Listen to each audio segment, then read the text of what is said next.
أعوذ بالله من الشيطان الرجيم.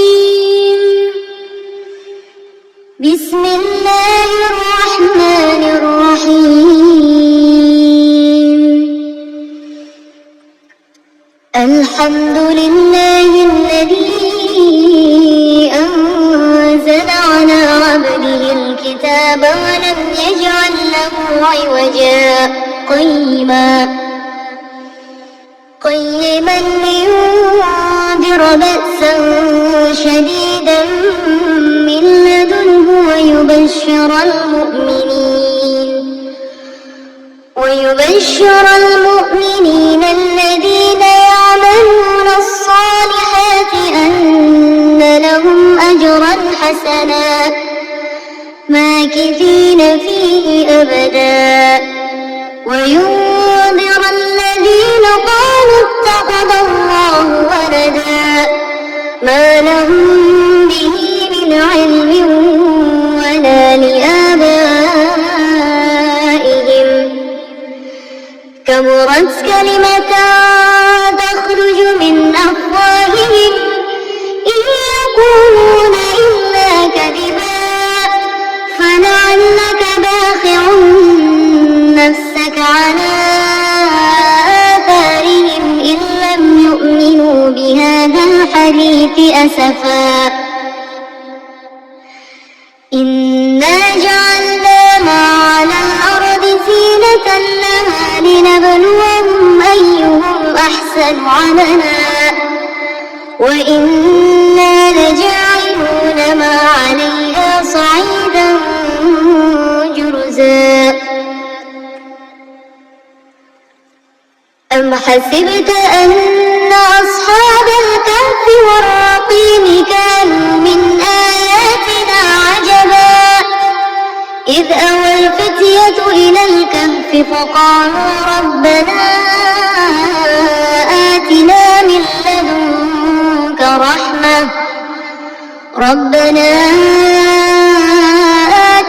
من لدنك رحمة وهيئ لنا من أمرنا رشدا. فضربنا على آذانهم في الكهف سنين عددا ثم بعثناهم لنعلم أي الحزبين أحصى لما لبثوا أمدا. نحن نقص عليك نبأهم بالحق إنهم فتية آمنوا بربهم وزدناهم هدى. وربطنا على قلوبهم إذ قاموا فقالوا ربنا رب السماوات والأرض لن ندعو من دونه إلها لقد قلنا إذا شططا.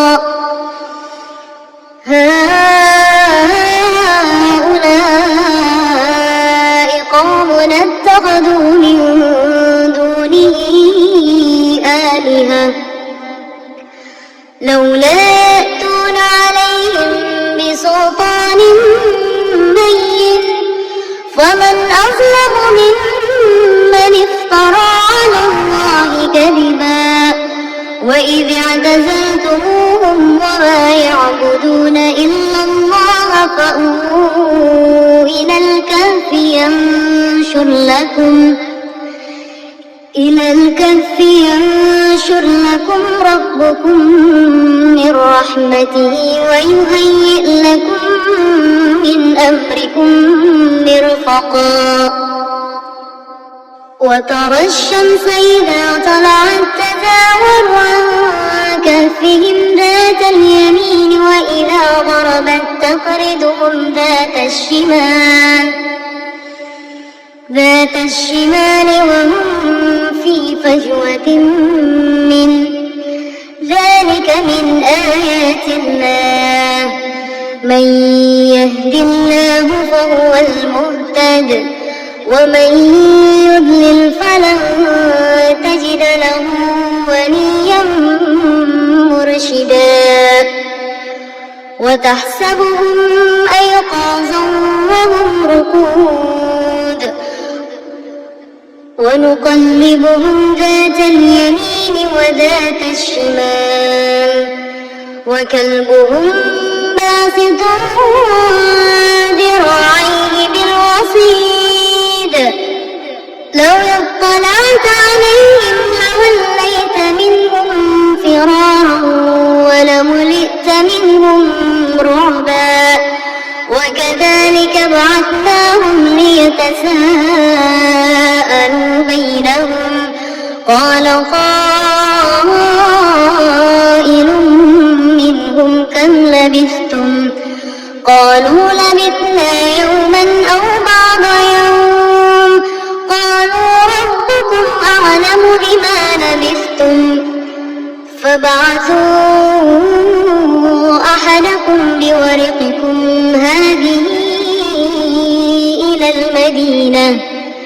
إلى المدينة فلينظر أيها أزكى طعاما فليأتكم برزق منه وليتلطف ولا يشعرن بكم أحدا إنهم إن يظهروا عليكم يرجموكم أو يعيدوكم في ملتهم ولن تفلحوا إذا أبدا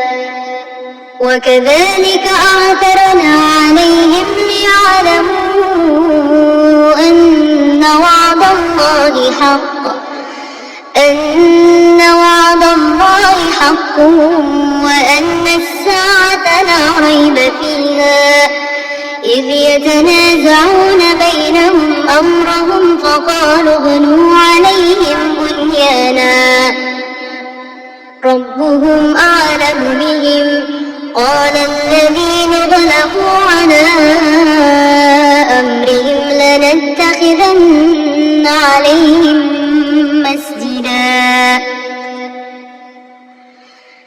سيقولون ثلاثة رابعهم كلبهم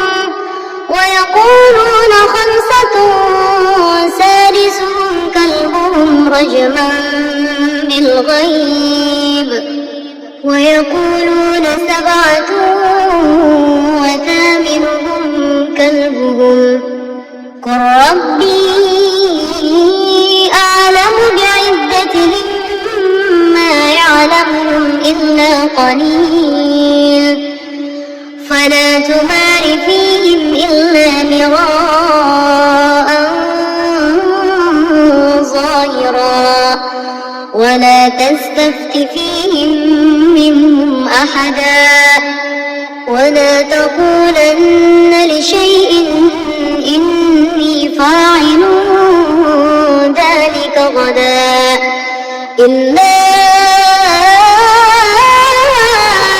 أن يشاء الله واذكر ربك إذا نسيت وقل عسى أن يهديني ربي لأقرب من هذا رشدا ولبثوا في كهفهم 300 سنين وازدادوا 9 قل الله أعلم بما لبثوا له غيب السماوات والأرض أبصر به وأسمع ما لهم من دونه من ولي ولا يشرك في حكمه أحدا واتل ما أوحي إليك من كتاب ربك لا مبدل لكلماته ولن تجد من دونه ملتحدا واصبر نفسك مع الذين يدعون ربهم بالغداة والعشي يريدون وجهه ولا تعد عيناك عنهم تريد زينة زينة الحياة الدنيا ولا تطع من أغفلنا قلبه عن ذكرنا واتبع هواه وكان أمره فرطا وقل الحق من ربكم فمن شاء فليؤمن ومن شاء فليكفر إنا أعتدنا للظالمين نارا أحاط بهم سرادقها وإن يستغيثوا يغاثوا بماء كالمهل يشوي الوجوه بئس الشراب وساءت مرتفقا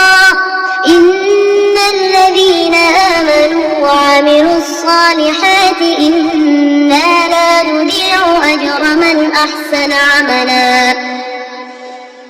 أولئك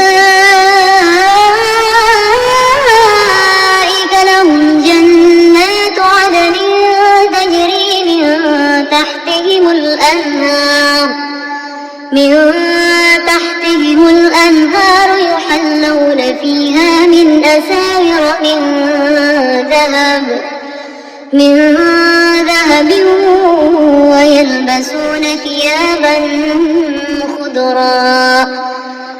ويلبسون ثيابا خضرا من سندس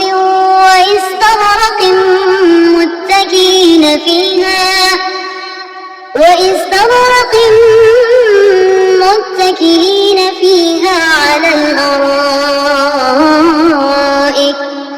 نعم الثواب وحسنت مرتفقا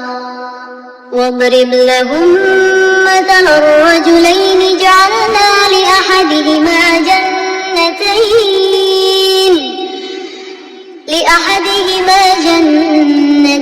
من أعناب وحففناهما بنخل وجعلنا بينهما زرعا كلتا الجنتين آتت أكلها ولم تظلم منه شيئا وفجرنا خلالهما نهرا وكان له ثمر فقال لصاحبه وهو يحاوره أنا أكثر منك مالا وأعز نفرا ودخل جنته وهو ظالم لنفسه قال ما أظن أن تبيد هذه أبدا وما أظن الساعة قائمة ولئن رددت إلى ربي لأجدن خيرا منها منقلبا قال له صاحبه وهو يحاوره أكفرت بالذي خلقك من تراب ثم من نطفة ثم سواك رجلا لكنه الله ربي ولا أشرك بربي أحدا ولولا إذ دخلت جنتك قلت ما شاء الله لا قوة إلا بالله إن ترني أنا أقل منك مالا وولدا فعسى ربي أن يؤتيني خيرا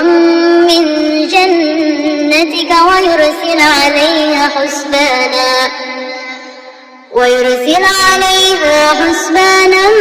من السماء فتصبح صعيدا زلقا أو يصبح ماؤها غورا فلن تستطيع له طلبا وأحيط بثمره فأصبح يقلب كفيه على ما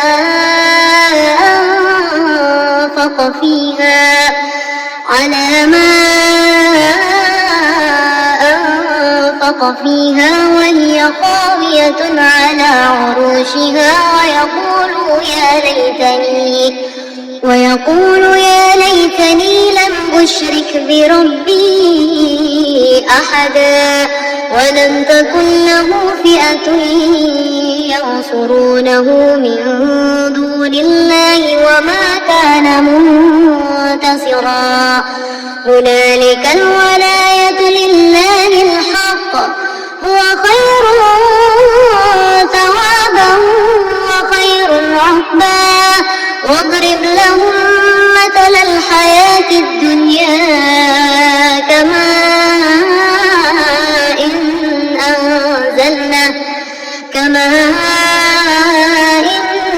أنزلناه من السماء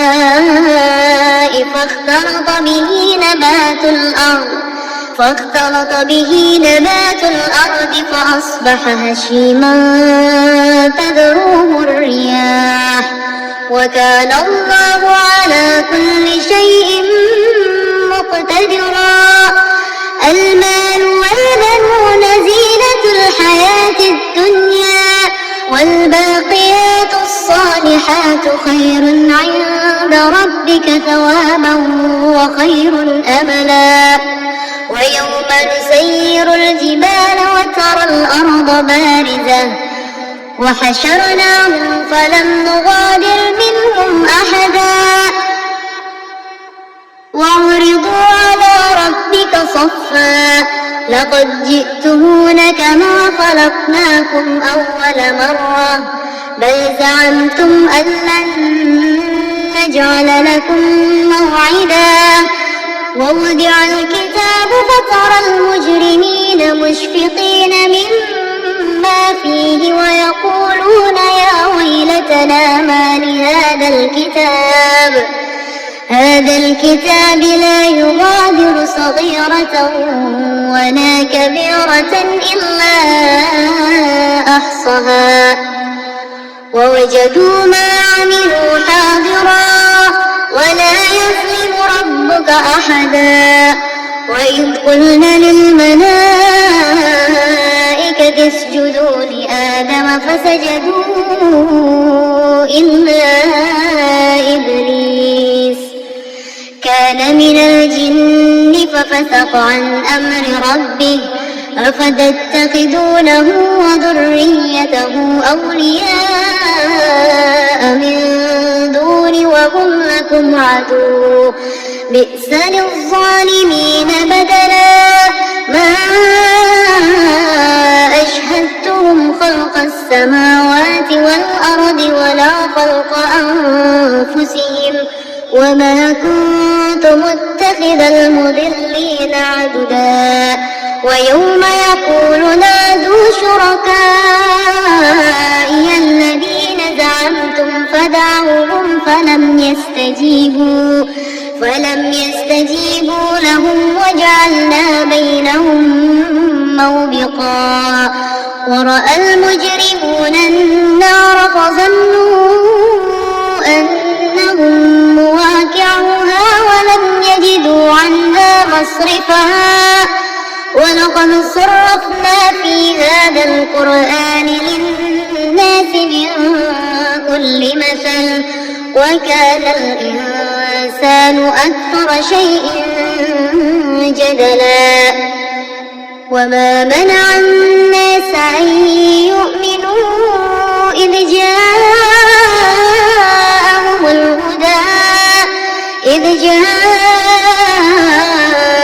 الهدى ويستغفروا ربهم إلا أن تأتيهم سنة الأولين أو يأتيهم العذاب قبلا وما نرسل المرسلين إلا مبشرين ويجادل الذين كفروا بالباطل ليدحضوا به الحق واتخذوا آياتي وما أنذروا هزوا ومن أظلم ممن ذكر بآيات ربه فأعرض عنها ونسي ما قدمت يداه إنا جعلنا على قلوبهم أكنة أن يفقهوا وفي آذانهم وقرا وإن تدعهم إلى الهدى فلن يهتدوا إذا أبدا وربك الغفور ذو الرحمة لو يؤاخذهم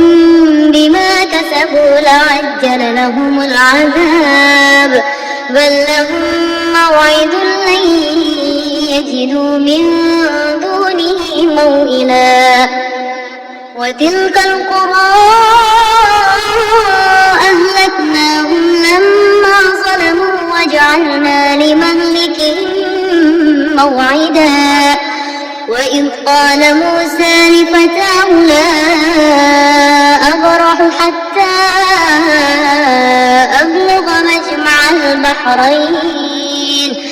أبلغ مجمع البحرين أو أمضي حقبا فلما بلغا مجمع بينهما نسيا حوتهما فاتخذ سبيله في البحر سربا فلما جاوزا قال لفتاه آتنا غداءنا لقد لقينا من سفرنا هذا نصبا قال أرأيت إذ أوينا إلى الصخرة فإني نسيت الحوت وما أنسانيه إلا الشيطان أن أذكره واتخذ سبيله في البحر عجبا قال ذلك ما كنا نبغ فارتدا على آثارهما قصصا فوجد عبدا من عبادنا آتيناه رحمة من عندنا وعلمناه من لدنا علما قال له موسى هل أتبعك على أن تعلمني مما علمت رشدا قال إنك لن تستطيع معي صبرا وكيف تصبر على ما لم تحط به خبرا قال ستجدني إن شاء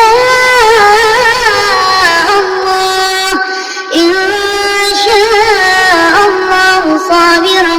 ولا أعصي لك أمرا قال فإن اتبعتني فلم تسألني عن شيء حتى أحدث لك منه ذكرا فانطلقا حتى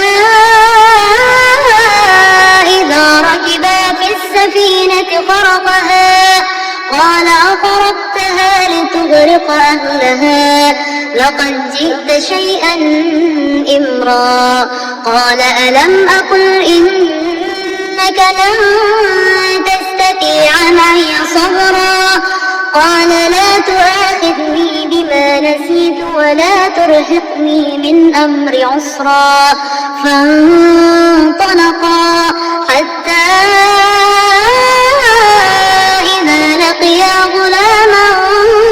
فقتله قال أقتلت نفسا زكية بغير نفس لقد جئت شيئا نكرا قال ألم أقل لك إنك لن تستطيع معي صبرا قال إن سألتك عن شيء بعدها فلا تصاحبني قد بلغت من لدني عذرا فانطلقا حتى إذا أتيا أهل قرية استطعما أهلها فأبوا أن يضيفوهما فوجد فيها جدارا يريد أن ينقض فأقامه قال لو شئت لاتخذت عليه أجرا قال هذا فراق بيني وبينك سأنبئك بتأويل ما لم تستطع عليه صبرا أما السفينة فكانت لمساكين يعملون في البحر فأردت أن أعيبها وكان وراءهم ملك يأخذ كل سفينة غصبا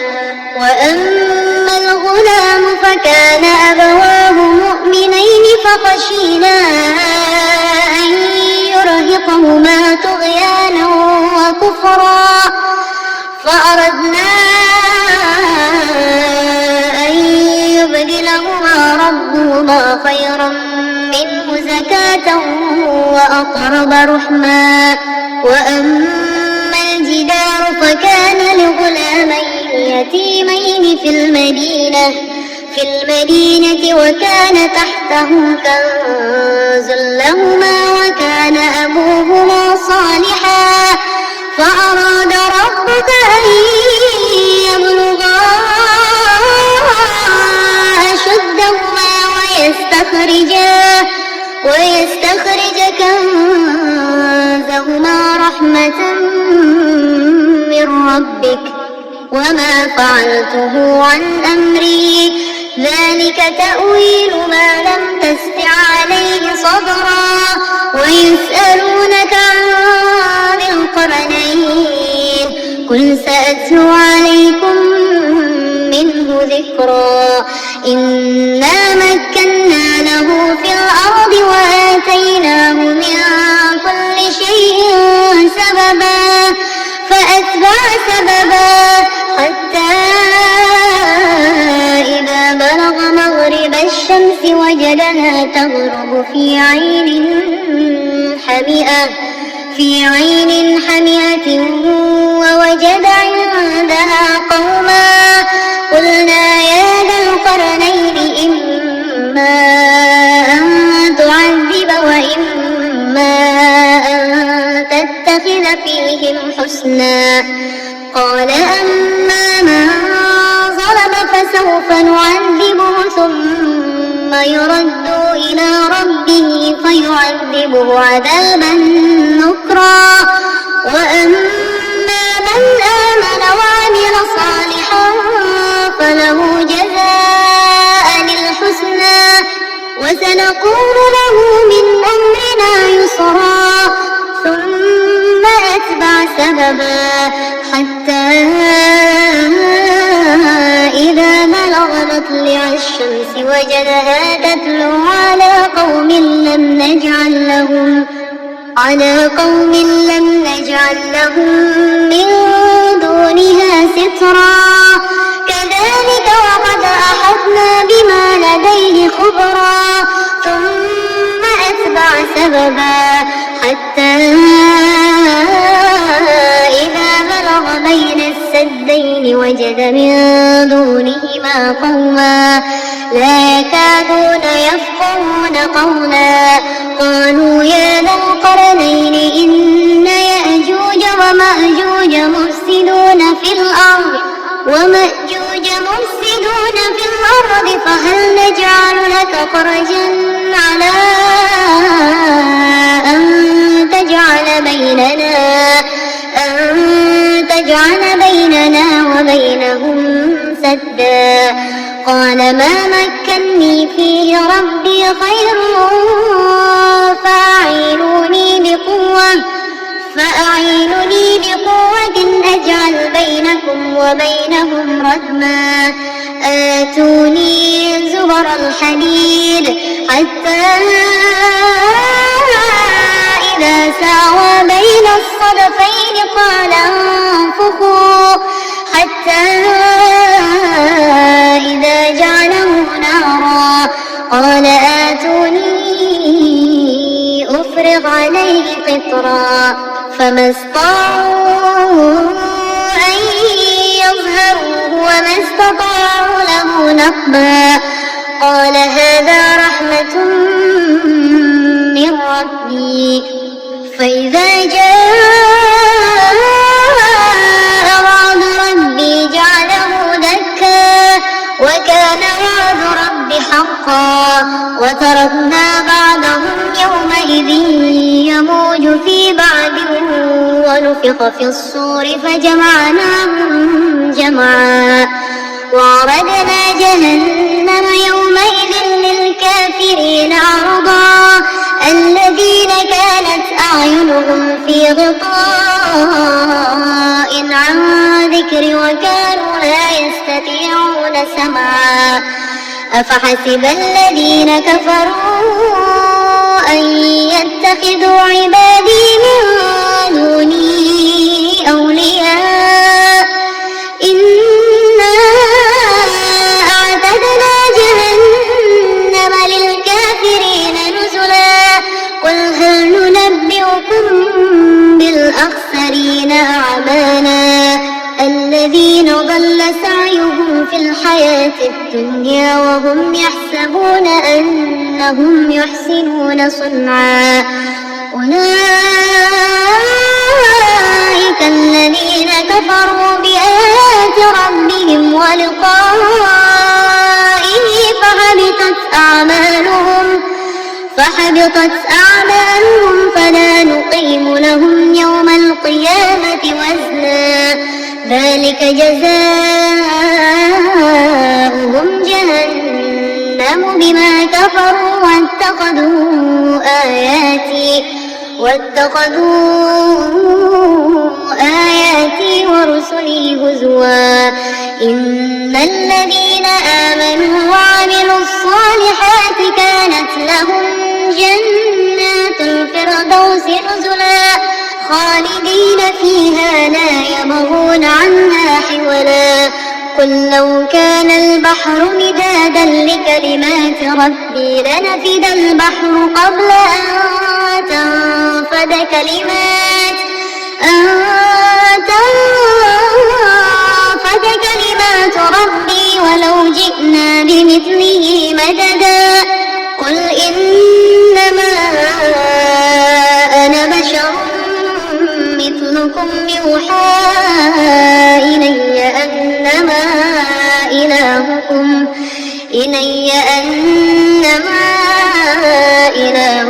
إله واحد فمن كان يرجو لقاء ربه